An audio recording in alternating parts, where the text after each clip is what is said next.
is up, y'all? What is good? What is good? What is good? It's time to get right back into it, man. Early morning. Like them blunts if y'all got them blunts, bro.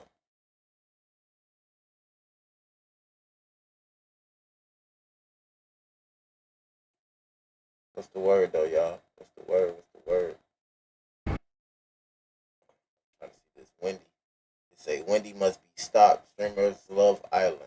Hey, I don't know if y'all seen that Streamers Love Island, the Fat Boy Mac shit. I caught the end of it and shit, but that shit was definitely getting messy as fuck. You hear me? That shit was getting out of hand. I'm like, God damn, bro. Bro. Shit be for content, but that's how the shit get blurred right there. Shit just like that, motherfuckers be getting in their feelings, bro. Feelings is natural, so you know. But that scene that D-Lou and Wendy here won, which everybody evidently knew they was gonna win because I ain't gonna lie, we ain't gonna sit here and act like Wendy ain't got the biggest following in the house type shit. But Woshin don't play about their Wendy, so you know how that go. But yeah, she won, but they say Wendy must be stopped. What happened though? Like I seen some little tension here and there, but I never really knew the specifics of it. So we're gonna get into it today. We're gonna get into it right now. Why is Krishan working? Back row just want to stay in the game, so I'm gonna go with Deja.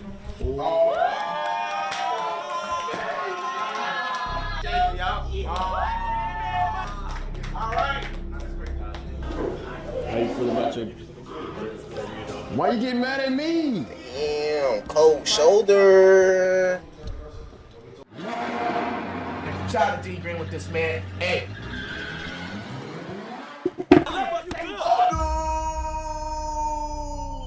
This is the day 2 recap of Streamer Love Island.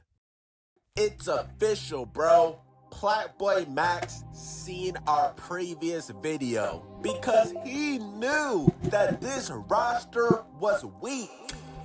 He had no choice but to invite more contestants. I'm telling you, bro, they should have hired me as an executive director, bro. He basically invited every person I said he should have. I don't know why Lala wasn't invited already. And it is highly rumored that India Love is coming on the final day.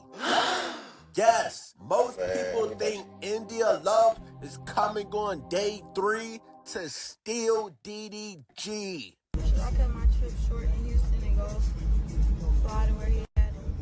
But I give credit where credit is due. This show definitely got way better on day 2. She did? She went to the hotel? Oh, she left. You're lying. Now, do y'all remember the beef that Wendy Ortiz had with Krishan Rock? How we gonna forget it? Krishan Rock is going? That's what they're saying. Krishan Rock? That's what they're I'm saying. scared. I'm gonna run away from her.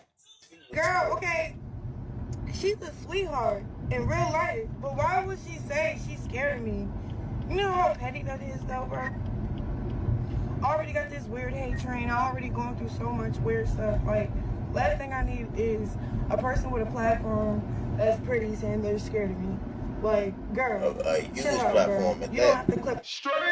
Well, Krishan Rock actually pulled up to In Too Deep. And Wendy was completely spooked. For to say for that, yep. Can I ask you something? Of course you can. Why is Krishan working?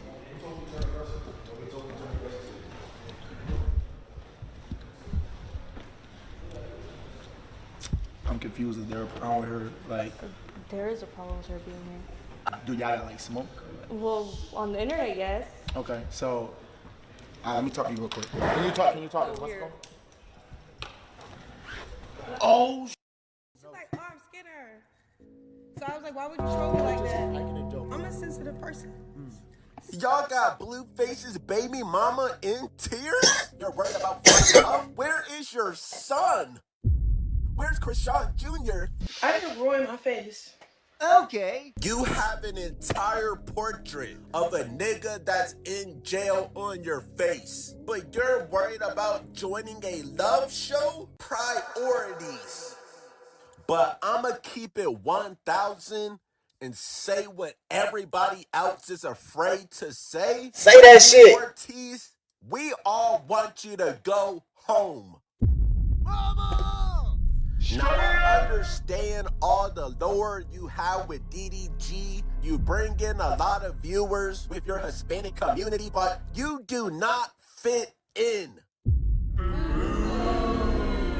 Elephant in the room. Wendy makes everything awkward, bro. Cringy as She's fuck, bro. Antisocial, and DDG feels like he has to be attached to her, or else he's gonna get canceled. The way even DDG whispered in my ear, I gotta choose her because if I don't, I'm gonna get canceled. Hey, wait. Yeah, I saw a clip of Deja saying that you whispered in her ear, saying that you were just gonna vote me because you didn't want to get canceled. Yes! Wendy should have never been invited to this game show, bro. I don't give a what any of y'all think, bro. I'm speaking strictly on entertainment purposes, bro. She's boring. Boring, but I still watch. We driving. What the fuck you want us to do? What are we supposed to do? We driving. You want us to dance in the car? Yes!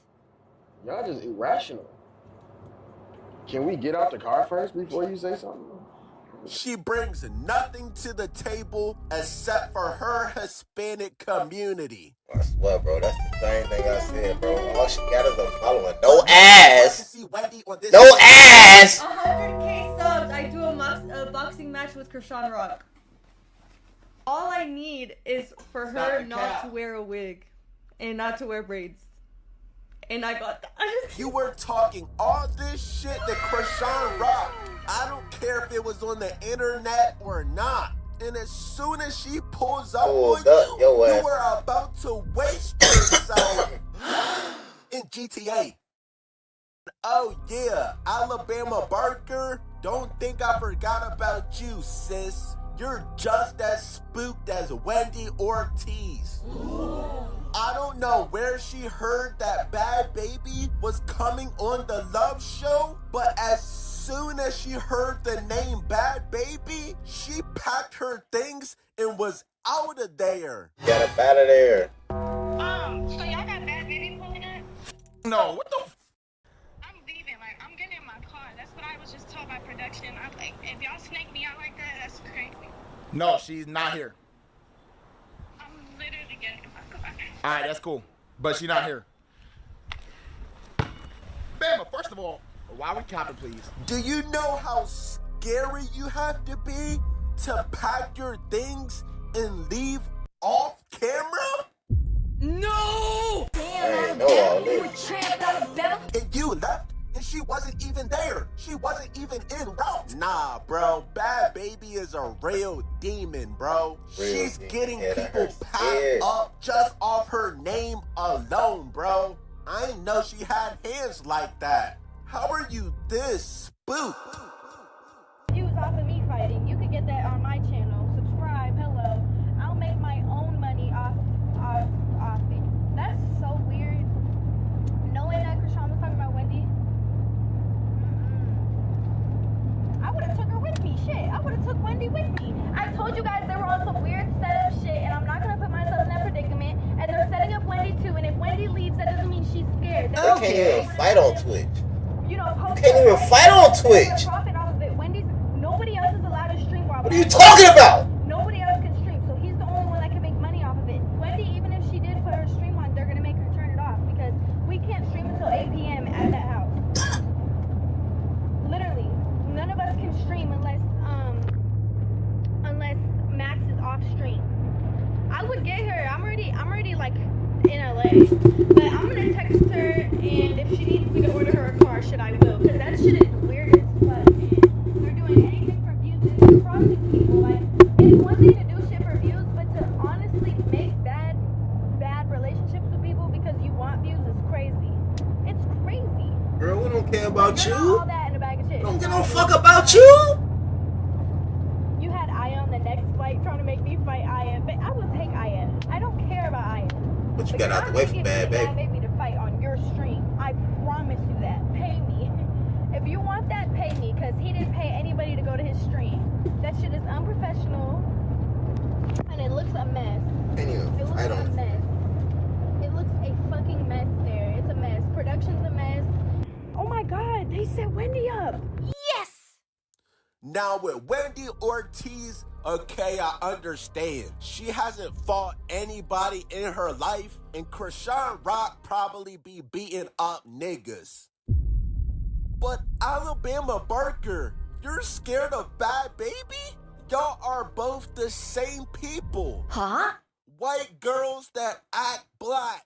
Help me! How are you scared of your own kind? But I caught it on day one, bro. I don't know why she was invited in the first place. I can guarantee you, not one person watching this show says, oh yeah, we need Alabama Barker.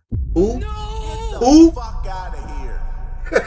Get the fuck out Bro, of here. they invited No, hella for people real. on day two, bro, because y'all know Wendy was crying about there only being black men on the show. Huh? White guy, like Asian guy. So you don't like black guys? It's not that I don't like black guys, it's just like, Okay. Wendy, there's something about you we don't know about, bro. I don't care how many viewers you have, you're a vibe killer, bro. I'ma say what they're afraid to say. If Wendy wasn't pulling in these viewers, if she did not have all these TikTok followers, nobody would want her around.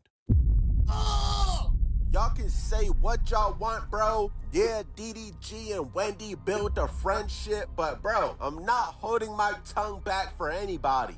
And hold up, when did Johnny even spawn on the show? no! I woke up and there were just random niggas on the show at this point, bro. Johnny, where did you come from? I thought you were a cameraman. He's a contestant now? Alright, man, whatever, bro. Why did Ben pick you? Can I tell you what I think it was? Which is why I'm like, just like, what the fuck? I think Ben and DDG talked about it. Yeah. And they were like, okay, I'll take Wendy, you take Deja. So then, But then, like, that makes no sense. so then if India goes, it's not him leaving me for India. And the crazy part is, Wendy actually wants DDG, bro. Like, she genuinely wants to fall in love with DDG. But DDG is actually trying to go crazy with Deja. I'm gonna go with Deja. He's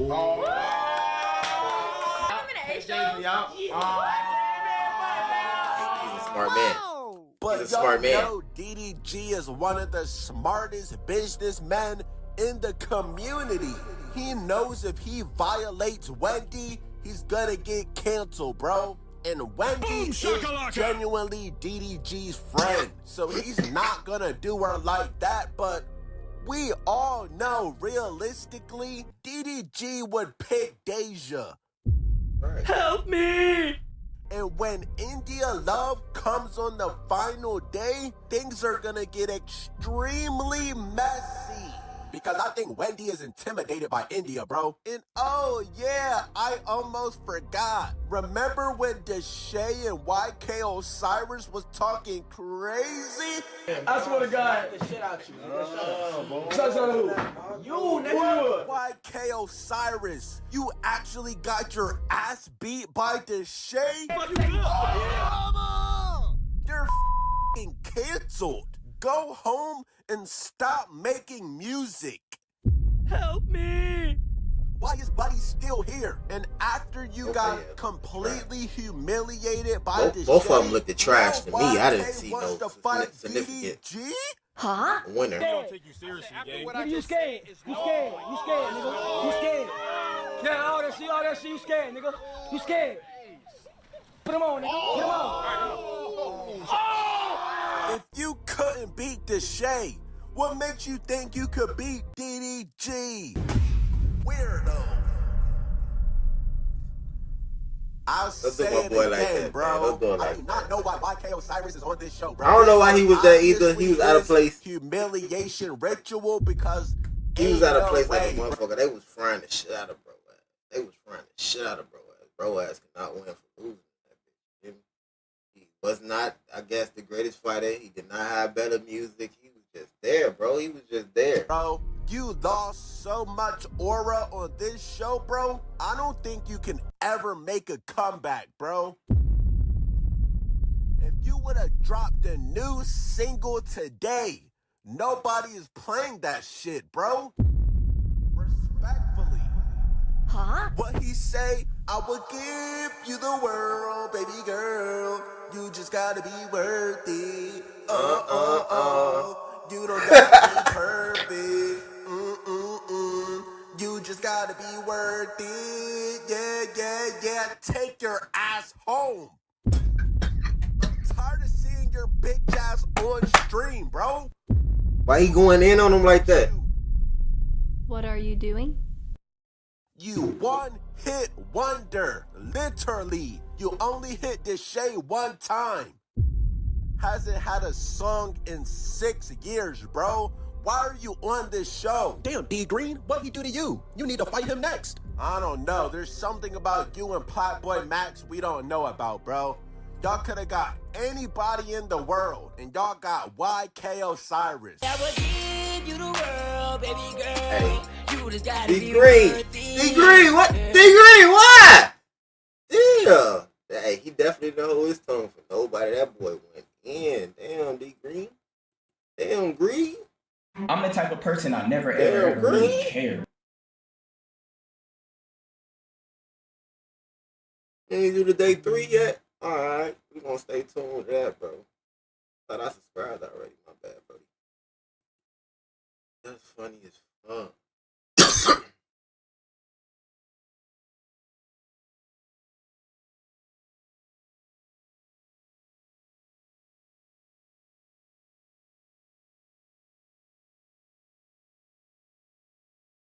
Going in. They going in.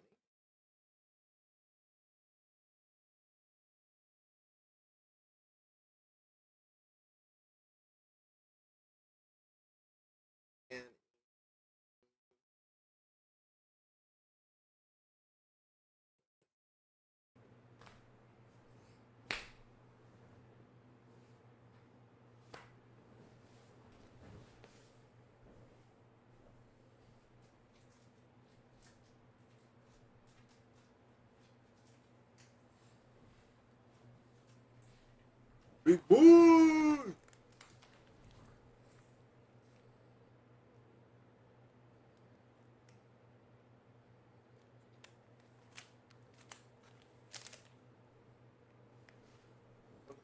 What is going on? Is that TOS? Was that TOS? I don't think that was TOS. That was titties. That was titties in the screen. That was motherfucking titties in the screen.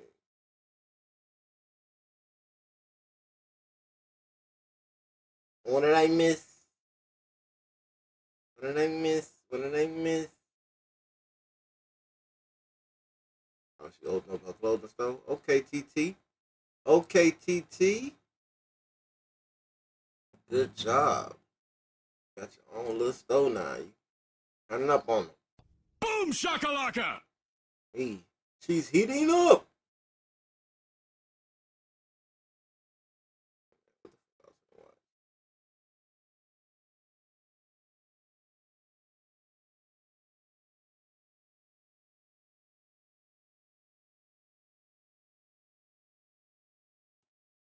Creepy and strange videos from around the world that are going to change our reality.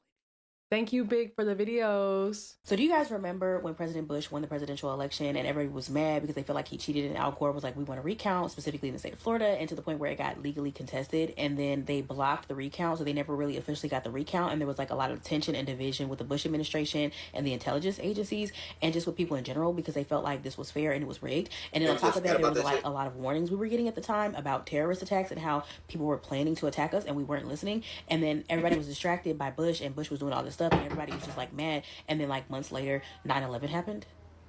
And then remember last year, Trump won the presidential election. Everybody was like, this doesn't sound right. How could he have won? They must have cheated. And everybody was like, we demand a recount, but they didn't do a recount. And then he got into office, and then everything was just really chaotic, and it was a lot of division in the country, and everybody was like fighting with each other, and they're still fighting with each other to the point where the Trump administration began to turn on each other, and it was like a lot of drama. And all the while that was happening, we were receiving multiple warnings about terrorist attacks and attacks that were coming not only from prophetic voices, but also people that were actually like on the news in other countries that were trying to warn us. And we saw a lot of weird things happening, but we just didn't pay attention to it because we didn't think it was that serious. And the Trump administration also wasn't paying attention to it because they didn't think it was that serious, or they just didn't want us to believe that it was just not that serious. And then Elon began to kind of like turn on Trump and say, if it wasn't for me, you wouldn't have even won the presidency, kind of alluding to the fact that they kind of cheated, or that he kind of like influenced the outcome of the presidential election without actually saying that he rigged it. And then Trump was kind of just like, you just mad because you can't have access no more. You been knew I was going to cut you off. Meanwhile, there's a woman in the airport that's been saying attacks are coming, and everybody looks at that woman and says that she's crazy, and our defense systems are compromised because we're so divided as a country and nobody knows who to trust. And then there was this girl on TikTok that was like wearing green and white and gold hoops who was like, we've seen this movie before, and more than likely there's an attack coming that's similar to 9/11 because of things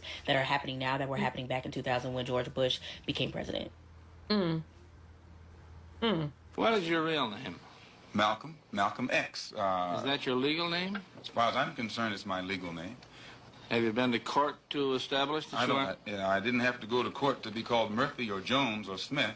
Excuse me for answering you this way. That's if all right. a Chinese person were to say his name was Patrick Murphy, you would look at him like he's insane, because Murphy is an Irish name, a European name, or the name that has a Caucasian or white background. And a yellow person, Chinese is a yellow man, and he has nothing to do or no connection whatsoever with the name Murphy. And if it doesn't look proper for a person who is yellow or Chinese to be walking around named Murphy or Jones or Johnson or Bunch or Powell, I think it would be just as improper for a black person or the so-called Negro in this country, as we're taught by the Honorable Elijah Muhammad, to walk around with these names. And therefore he teaches us that during slavery, the same slave master who owned us put his last name on us to denote that we were his property. So that when you see a Negro today who's named Johnson, if you go back in his history, you'll find that he was once his grandfather, or one of his forefathers was owned by a white man who was named Johnson. His name is Bunch. His grandfather was owned by a white man that was named Bunch. Right. Now you want to shut him up. Getting your ass with the facts, the hard facts.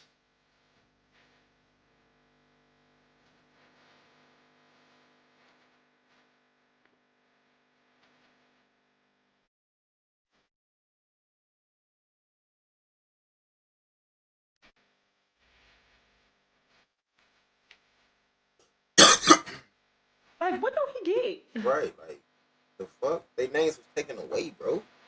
They was given other names, bro. Don't want to use that name, bro.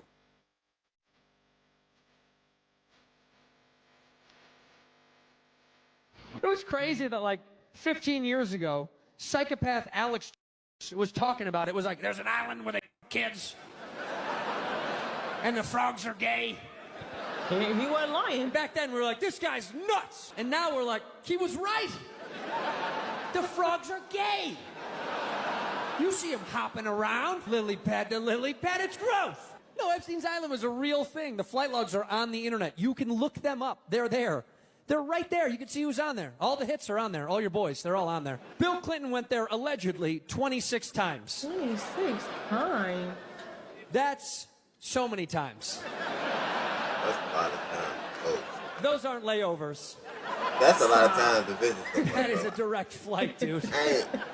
That wasn't like, oh, what do we have to stop? Oh, Epstein's? Oh, okay, well. When in Rome, saxophone. When in Rome, saxophone. It's crazy. They said he had also predicted and talked about 9/11 too, but that's another story for another day. I see why they banned him on so much things, because when I tell you they silenced him, it got to a point where I was like, should I even be reacting to him? Because they have taken him off from so much stuff, but I know the information that he was giving out was true. That's how I know. When I was like, because if he was giving out whatever fake, false information, y'all would just keep him up. But the fact that y'all have banned him and shadow banned him from everything tells me that he was on to what y'all was doing and y'all didn't like it. They've done an amazing job distracting you. They've got every single one of you watching TikTok, watching the TV, watching the news, looking at what's happening with those ICE raids, so-called ICE raids. While everyone's distracted watching the media and the police cars burning and the violence, something else is going on. Something worse. It's good to be aware of your surroundings. I applaud you. Always be on the lookout. But I've said it before and I'll say it again. When the left hand is showing you something, watch the right hand. And no, this isn't about left and right and Democrat and Republicans, so don't get it twisted. We all know that LA is infested with underground tunnels that stretch for miles and miles that lead to big bunkers in cities. It's also not every day that federal boots are on the ground before you even wake up, especially without a siren, warnings, a press briefing. Don't you think it's interesting that the chief of police came out and said there are no ICE raids going on? Now, why would they say that? Now, I know, you've seen it with your own 2 eyes. But while you're looking around, you should be looking down. Ooh. It's always been about the children. Thank you, Jalen, for the video. When everybody's just drunk and dumb.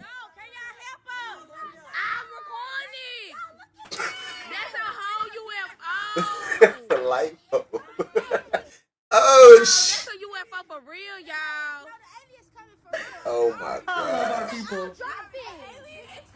That's a UFO for real. For real. That's a UFO for real. It's a UFO, Nikki. It's a UFO for real, Nikki. Nikki, look at her face. She running in the house. I told you. It's a UFO. Yeah, it's a UFO for real. I zoomed in. I love our people. I do. Two-Piece, it's a UFO for real. How we not making this up? Look at it. She gonna put I'm sorry, this video's hilarious. for real. So there ain't no. That's like a motherfucking pole. Crazy. Y'all, that's crazy. But, hey. Yeah. It's a UFO for real, y'all. It's a UFO for real, y'all. For real. I promise y'all. Like, for real. Look, we got all these people. Hey. There ain't no street light. I sure thought it was a light. I sure thought it was a light, though. Don't get me wrong. I definitely thought it was a light. There ain't no street light. I seen the other one. I thought it was What like street all light gonna fake do up there? I don't know how we get up there. Street light right here. This the street light. That ain't no street light. Yes. I mean, that's the light beaming down on you. Uncle Fred, this is street light right here. Right here.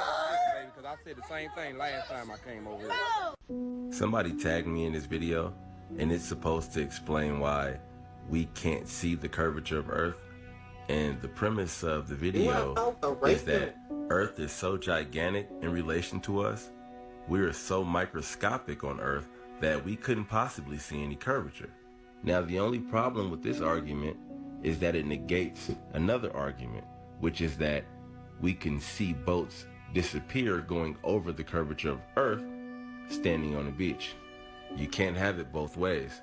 You can't say that Earth is so large you can't see the curvature and then in the same breath say that there's enough curvature over 3 miles to make an entire ship disappear. It doesn't make sense. We have a person standing here that's witnessing a ship vanish right before their eyes. Now, what could make this ship vanish if there is no curvature in between the person and the ship? Convergence, maybe? You guys need to wrap your head around this concept or you'll forever think you're in outer space spinning on a rock where monkeys turned into talking people. The only reason you can see the sun, the stars, and the moon is because they are not millions of miles away from you. You've been finessed. Why? I have no idea. I don't have all the answers. I'm just pointing out the obvious. You can either take it or leave it. It's up to you. But this is your reality. Your perception of reality will not change the facts. And to see this, you need only to be a critical thinker. I think that's the issue here. Most globe enthusiasts don't think critically. And then you call us people who do think critically conspiracy theorists. Right. When you guys are the ones with all the theories. The theory of relativity, the theory of evolution, Big Bang theory, the theory of gravity. Everything about this globe that you believe in is dependent upon theories. And all they have to do is put the word scientific before theory and you're sold on it. That's wild. Y'all enjoy being lied to. I can't even understand it. This is a mechanical model of what you've just seen. Instead of a row of coils, we've got a row of rods. Ether? We're going to feed them with alternating current so that each one can rise and fall. And when we turn the whole thing, we get the impression of something travelling along. But I want you to notice that nothing actually travels along, because each rod only moves up and down. The thing that makes it real is when we put something into one of the troughs of the wave. Then something real travels along. Can make it go the other way. If you watch an individual rod, such as this one, you'll see that it's only going up and down. There is no horizontal movement at all. Only the ball is a real thing moving side to side. My eyes The hurt. electrons aren't moving in your wire. The electrons aren't moving down the wire to get to power your power plant. What's really happening is that you are stimulating the ether, right? You're stimulating the ether.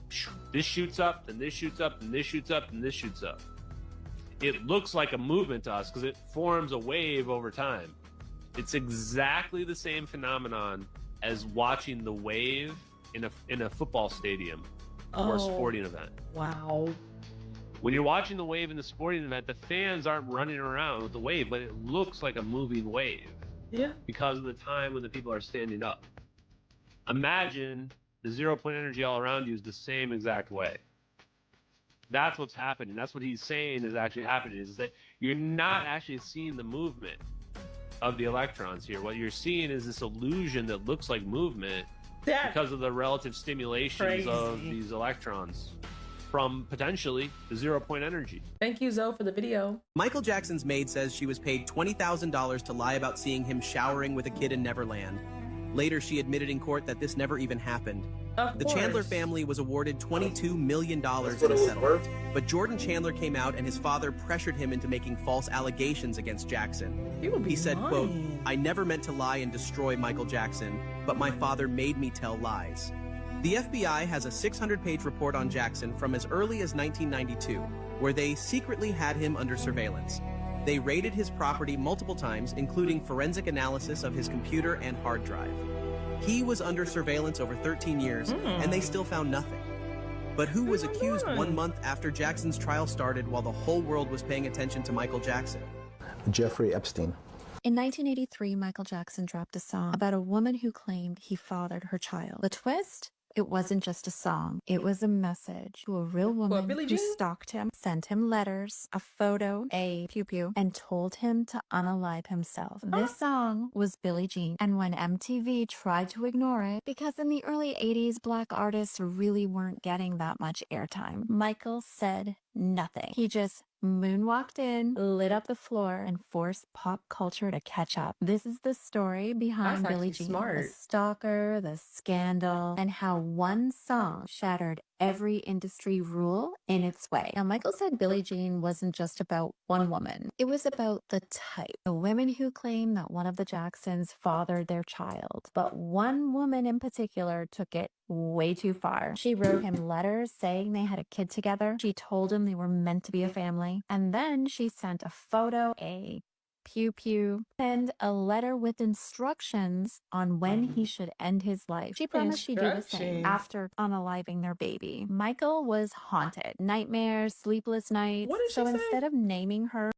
he sent a photo, a pew-pew, and a letter with instructions on when he should end his life. She promised she'd do the same after unaliving their baby. Michael was haunted. Nightmares, sleepless nights. So instead of naming her or dragging her into court, he wrote Billie Jean and made her famous without ever saying her name. Now, Michael made the beat at home on a drum machine. He nailed the vocals in one take. Meanwhile, Quincy Jones wanted to change the name of the song to Not My Lover because of Billie Jean King. Michael said no. Then Quincy said the intro of the song was way too long. Michael said, "I like to dance to it." And here's the crazy part. Most pop songs hit you with the chorus in the first 30 seconds. Billie Jean waits over a minute to drop it. No title, no payoff, just tension. Michael made the audience earn it. And they stuck around because he hypnotized everyone. And here's another fun fact. Michael was driving one day with Billie Jean looping in his head over and over again. His Rolls Royce was literally on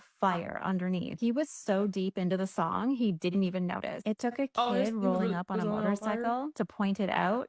He got out and he ran. So Billie Jean was close to being his last and final track, literally. Now, in the early 80s, MTV was not giving their black artists enough airtime unless they were children, British, or completely unthreatening. Rick James submitted Super Freak, MTV rejected it.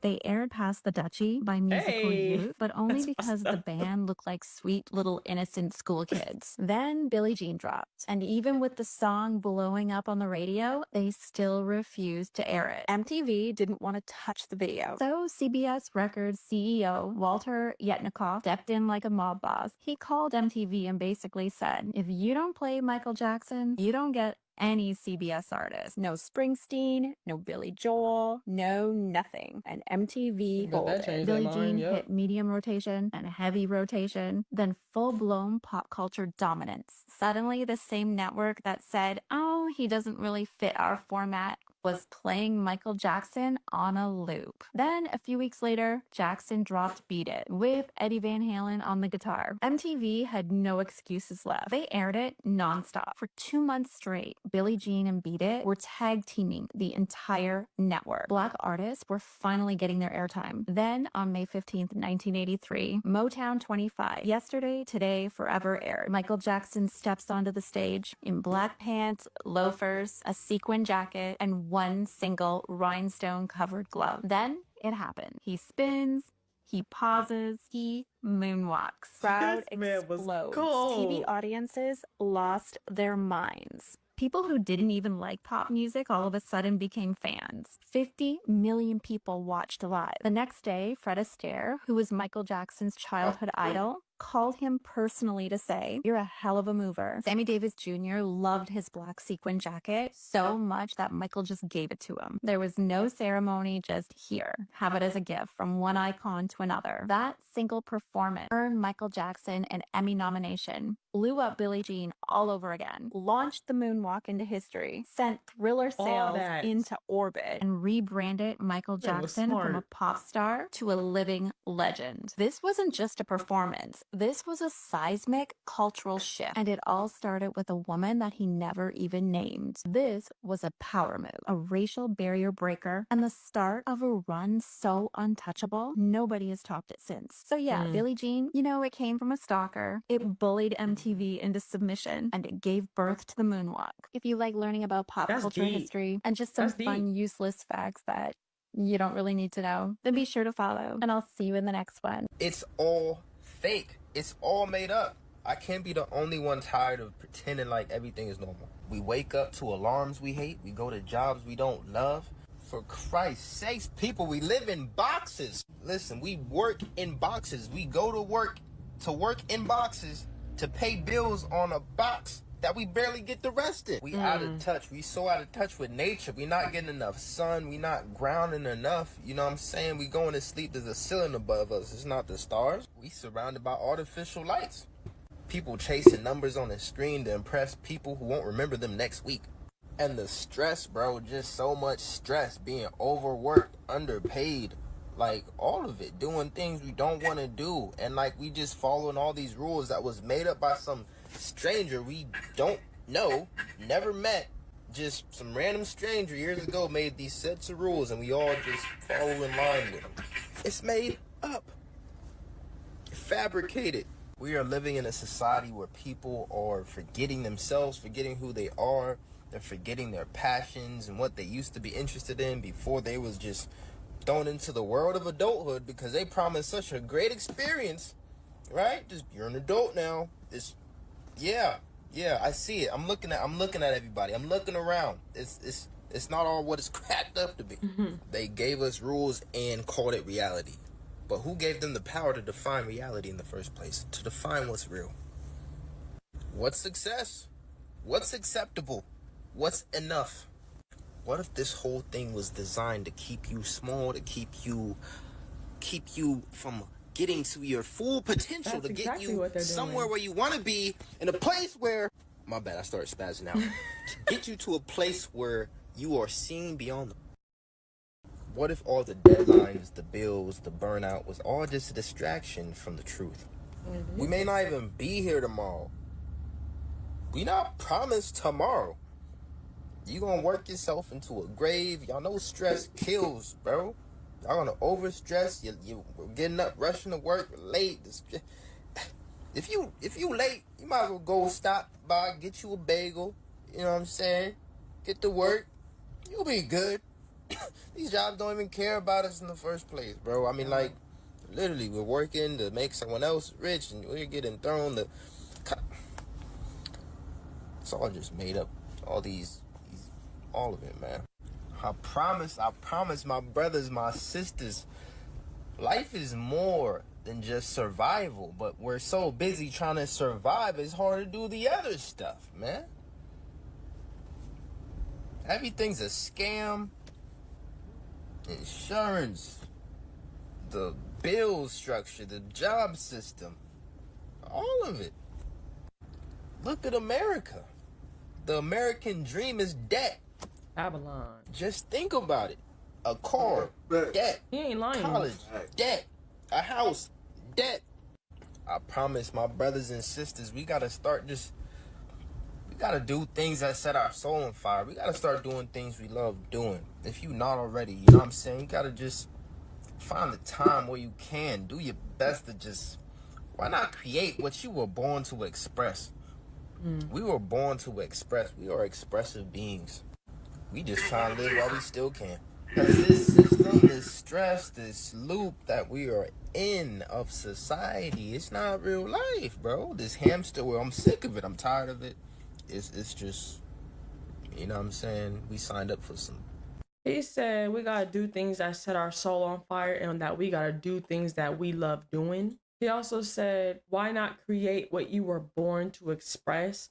That reminded me of Soul. I don't know if y'all seen the movie Soul. Very, very, very great movie, very spiritual, because it shows you kind of what happens in the Shamayim, aka heaven, before you're sent down here to earth. Because you're sent down here to be a solution. You're sent down here because there is something that Yahuwah placed within us that he needs out into the earth, because we are supposed to duplicate what's in the Shamayim, aka heaven, to the Eretz, aka earth. And it's things that he's placed in each and every single person, including you watching this video, that there's something within you that he wants you to bring forth. And he gave it to you to do it. Now, mind you, his will gonna be done and his kingdom is going to come. But it's in you. That's why it says the kingdom is within. It's in arm's reach, because he's placed it in you to bring it out. Because what's needed in this realm is a suit. It's a vessel. It's a body. That's why I love Soul, because Soul, there were souls and they had to kind of know their purpose before being sent down here to the earth, because you have to fulfill the purpose that Yahuwah sent us down here to do. That, you know, that we agreed and that we talked about before we were sent down here. Everything that we do is not of us. It's because of what Yahuwah and Yahusha are doing in and through us, especially the Ruach HaKodesh. That's why I'm always giving praise and honor and letting y'all know that it's nothing I'm doing, but it's what they're doing, because I'm just a vessel. We don't just be doing stuff. Like a full as a tail, hear me out. Earth is for you.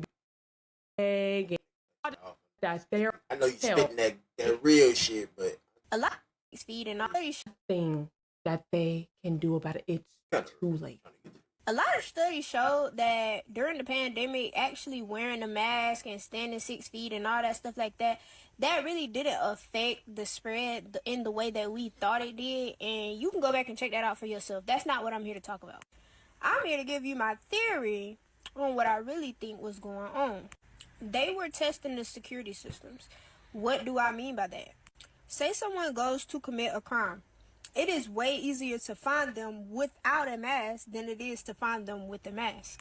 If you are trying to implement new security and trying to test it out, see how good your cameras work, see how good they pick up on determining whether that's a citizen, whether that's a criminal, determining how old the person is, determining all of their information just simply off of reading their face, facial recognition, just like you have on your phone. And it's becoming way popular in many places, even grocery stores.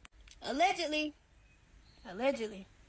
having them wear masks and walk around in the public eye and essentially set up parameters and codes to be able to determine these things would actually kind of help your program. It would help the organizations that you are going for. And what made me really dig deeper into this theory is the fact that looking at a lot of those protests and looking at a lot of the things going on around the countries, I have never seen so many armed policemen, armed forces have everything covered up to the point that they're unrecognizable. You can barely even tell what skin color they are. And not only that, but the protesters and the people who are pro-organizing are encouraging people to paint their faces with things that cannot be recognized, things that trigger the technology to act funny. They're being encouraged to wear masks, no matter whether you are a man, a woman, or a child. Flock cameras being set up all around the nation. The Dior bags that everybody forgot about in the sky. The cities that are being built and organized specifically to test all of these things. The increase in surveillance, the shelter in place, the masks, the shortages, the lack of communication. Everything that occurred on a small level was just like when they test the emergency broadcast system. It's simply just a test, baby. You probably won't even know when the real thing kicks in.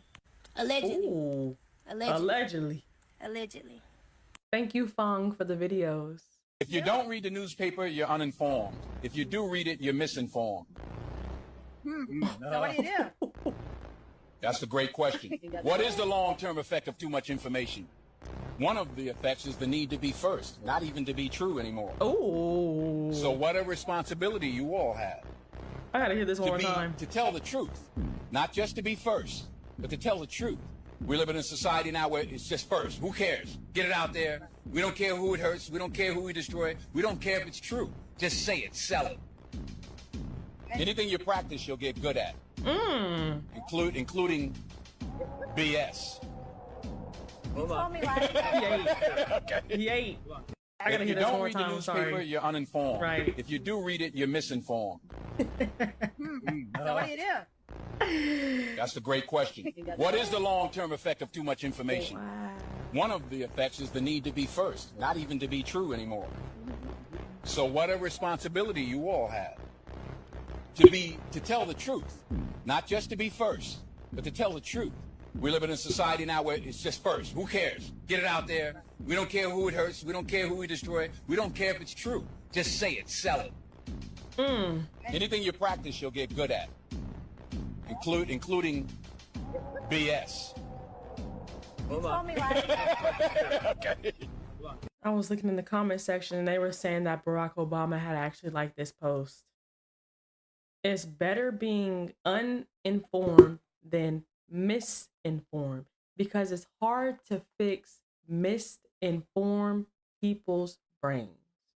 That is so true because there's a quote.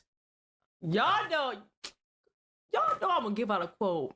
The quote goes, "It's easier to fool people than to convince them that they have been fooled."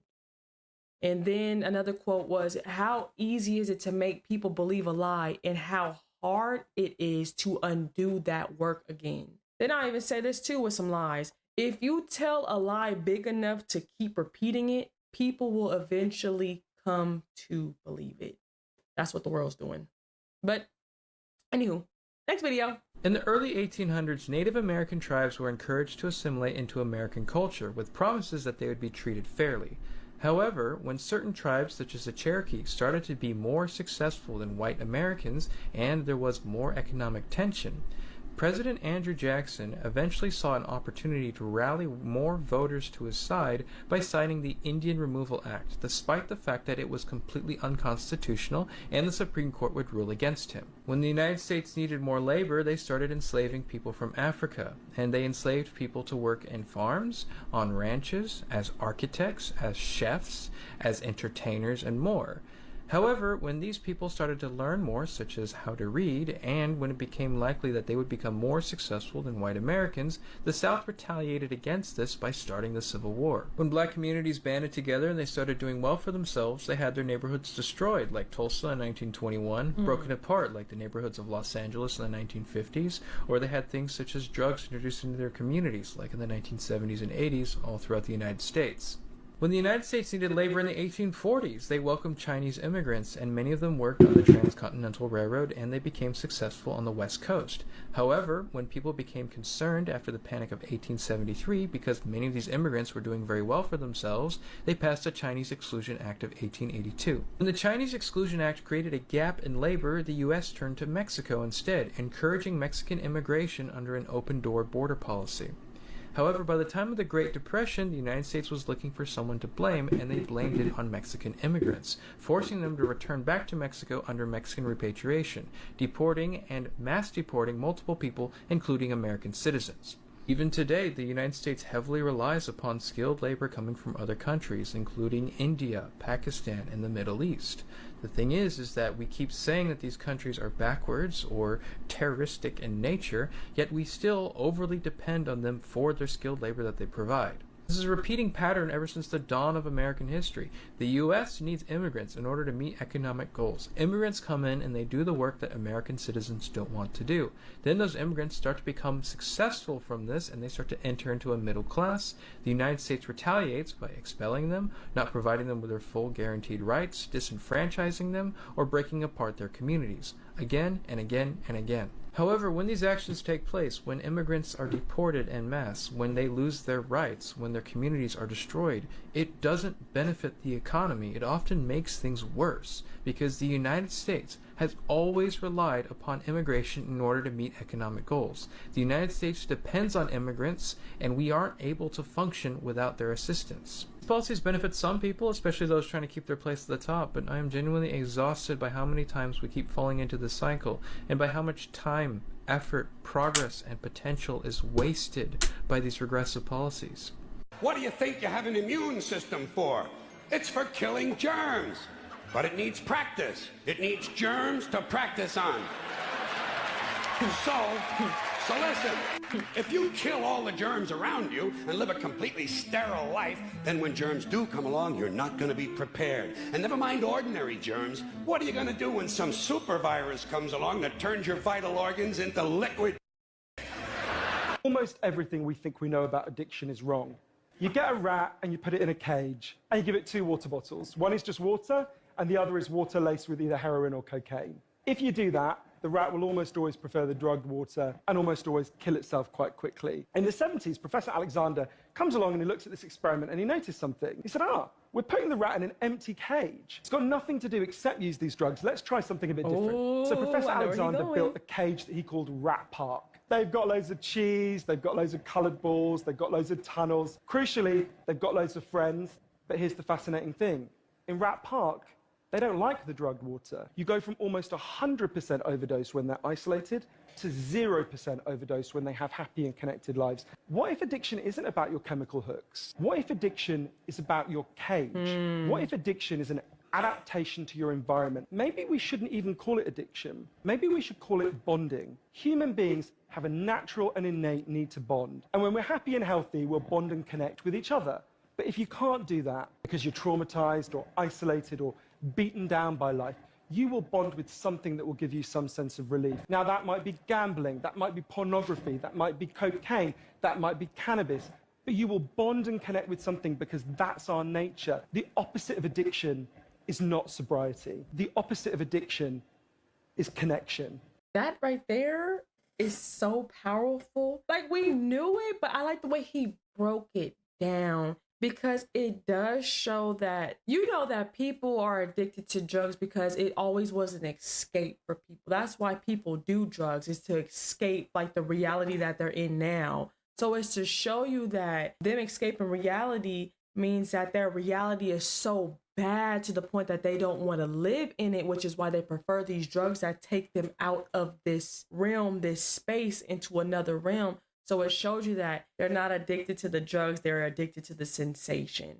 But if they had everything that they needed, they wouldn't even be focused or fixated on the drugs because they have everything that they need. It's when you don't have what you need that causes you to get addicted to these drugs. I think I may have been right again, right? So now y'all know we all agree, just about all of us agree, that anytime something like this situation, which is happening in Los Angeles with the U.S. Marines being brought out, it's a distraction. And think about this, on a Sunday, here's what remember what did I always say? It's going to be something. The markets. What if we wake up in the morning or sometime this week and the markets is in the toilet because of the tariffs, and they knew it was going to be in the toilet because of the tariffs? Remember when Trump said, when he was asked about the economy, he said sometimes you just got to take a little medicine to make it better. And then you gotta mix that in with what Elon Musk said. We don't hate ants, but we're building a road. It was in reference to people. The people are in the way for the new wave of what is coming, AI. So Elon Musk, when he was being interviewed, he said if there's an anthill and there's a community full of ants in the way of building the road, we don't hate the ants. We're not destroying the ants because we hate them. We have to destroy them because we're building a road. He is saying that they're forging a new wave forward, a new path. Right. And the person is in the way. The living being, the person, is in the way because the new wave of being is artificial intelligence, half and half. And if you don't want to be a part of that AI taking the mark, then you're not worthy of being in the system. This is the mindset that they have. So y'all need to pay attention to what's going on with this. Right? I'm just letting y'all know. Y'all tell me what you think.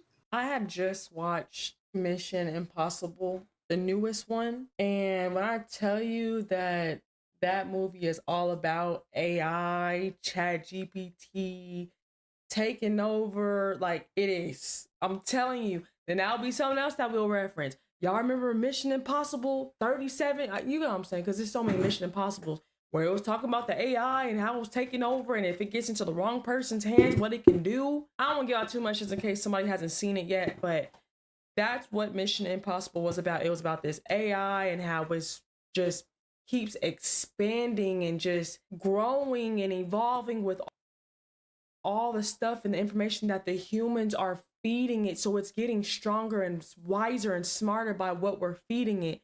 And that can be the biggest con. That can bite us in the end. I want you to understand something about slavery in general. If you were to say to me right now, Andrew, you can have slaves, I'd say, okay.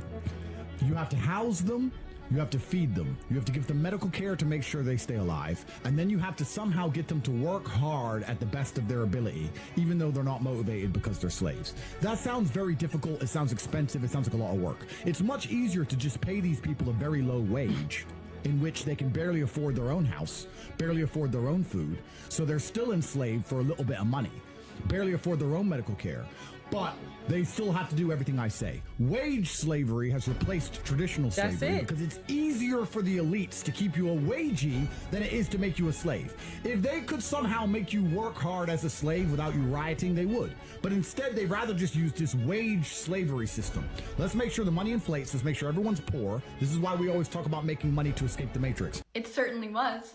Until this guy changed it from Drump to Trump to sound a little less German. Let's talk a little bit more about where the real Trump family legacy really came from. Donald Trump's grandfather, born Friedrich Drumpf in Bavaria in 1885, aka Germany, fled his homeland for the US at just 16 years old. Why? Because he didn't want to serve in the military. Yep, he was a draft dodger. Does that sound familiar? Well, it should, because decades later, his grandson, Cadet Bone Spurs, would pull the exact same move to avoid the Vietnam War. But back to Grandpa Drumpf. Among the jobs that he worked in the US were working as a barber and allegedly running a saloon as a pimp, where he allegedly rented out prostitutes to gold prospectors, since he had failed as a gold prospector himself. He eventually moved to New York, bought some real estate, and married a fellow German woman. When he tried to go back home to Germany, they stripped away his citizenship and deported him from the country for being a draft dodger. So he came crawling back to the US. And that, folks, is how the Drumpf family legacy really began. The same people who own the labels own the prisons. Yep. Literally the same people? Literally the same people who own the labels own private prisons. The records that come out are really geared to push people towards that prison industry. Yeah. But they didn't make you write those lyrics. It's not about making somebody write the lyrics. It's about being there as guardrails to make sure certain songs make it through and certain songs don't. Some records are made by committee, meaning record company guys sit around and tell the artists, this is hot, say that, do this. We're gonna have this guy write the lyrics. We're gonna have that. You have, the record company pushing the narrative. Some social engineering going on here to make sure those prisons stay full.